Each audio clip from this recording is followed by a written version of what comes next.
Okay, picture this absolute nightmare scenario. You've just dropped a small fortune. We're talking maybe $1 million on a highly coveted, one-of-a-kind digital masterpiece. You go to show off your incredible new asset. You pull up the token and nothing. Instead of that stunning artwork, you're staring at a dead link, a 404 error, literally just a blank screen.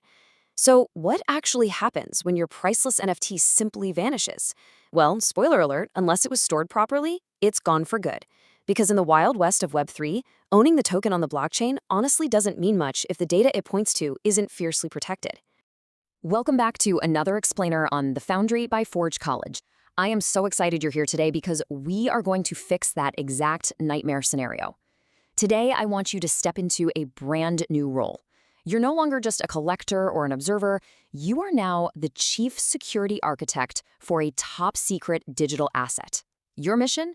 To build an impenetrable cryptographic fortress around your NFT metadata.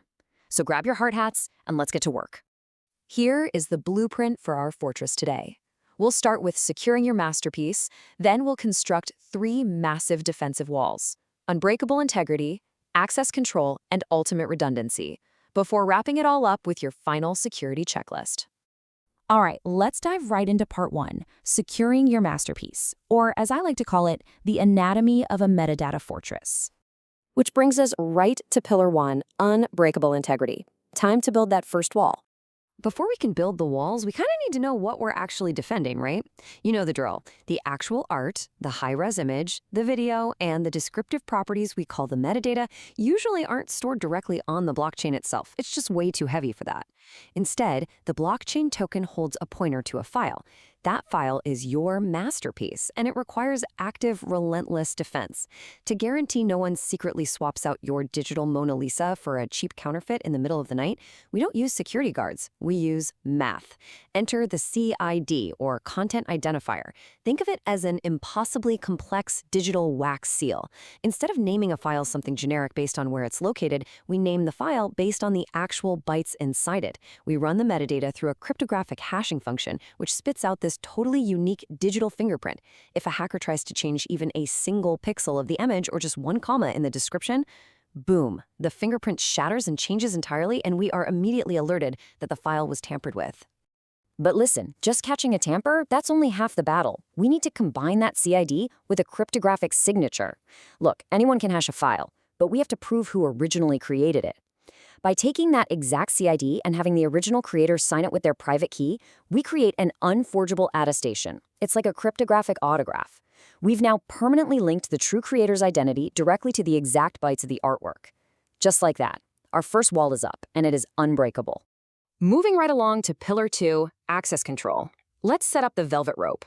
So, how exactly do we construct that velvet rope to keep our art strictly confidential until, say, a big reveal event?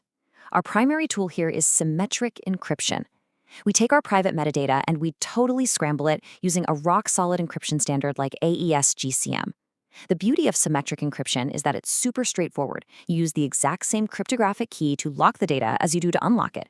The metadata just sits out there on a public, decentralized network, but to anyone casually looking at it, it just looks like absolute gibberish. Only the authorized collectors who hold that specific secret key can actually decrypt and view the underlying masterpiece. Now, here is where you really earn your paycheck as an architect.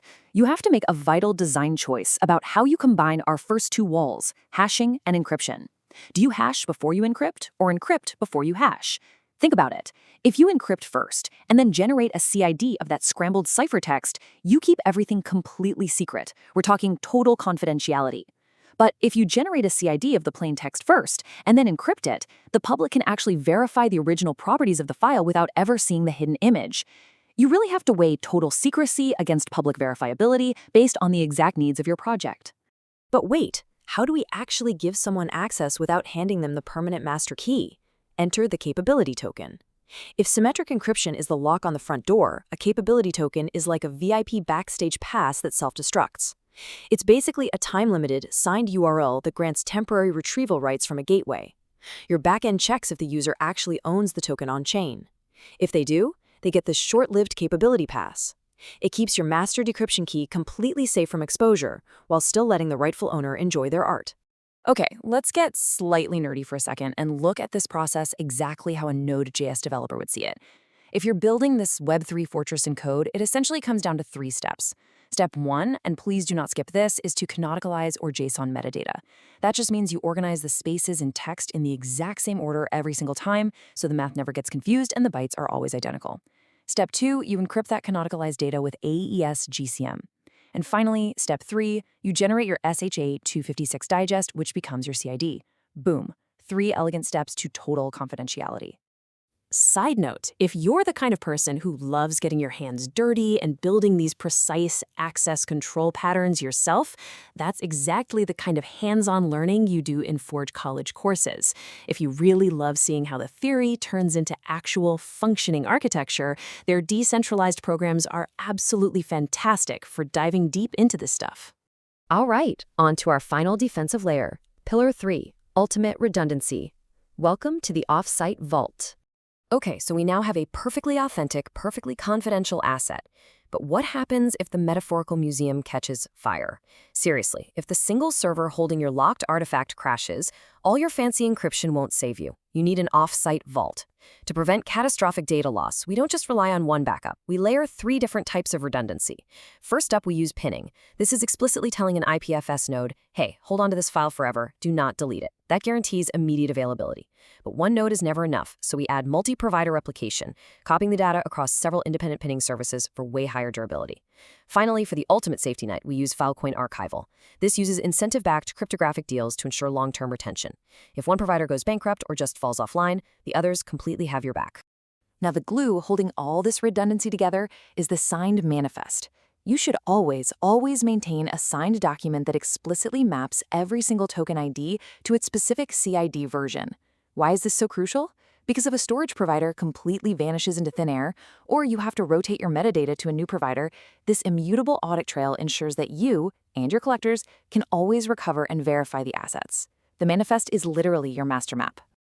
Okay, let's bring it all home. Section 5, putting it all together into your very own security checklist.